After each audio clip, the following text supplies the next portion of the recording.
তো এটা আপনাদের বিবেকে, অতএব ধর্মের নিরপেক্ষতাকে অপব্যাখ্যা করা হয়েছে। সমাজতন্ত্রের কথা বলা হয়েছে।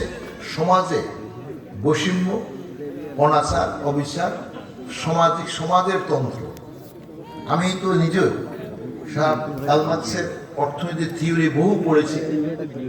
সমাজতান্ত্রিক দেশগুলোতে আমার অনেক গমনাগমন ছিল এবং সমাজতান্ত্রিক ব্যবস্থাপনা সম্বন্ধে আমার অনেক রকম, আমি নিজে I learn lot of thing and I have been educated in several segment of the socialism.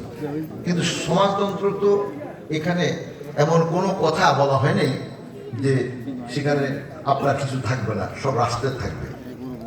এবং যেটাই থাকুক না কেন, বঙ্গবন্ধু কিন্তু যেখানে যাই থাকুক না কেন, আমাদের দেশ আমাদের মতন করে চলবে। অর্থাৎ সমাজে একজন অনেক বেশি বিত্তবান হয়ে যাবে, অন্যরা না খেয়ে মরবে। এটা আজকে যেমন, কারণ শেখ হাসিনা ক্ষমতায় আছেন, এদেশে বড় লোক আছে, টেলিভিশনের যত বড় বড় কথাই বলা হোক না কেন, কথাগুলো বাঁচা হলো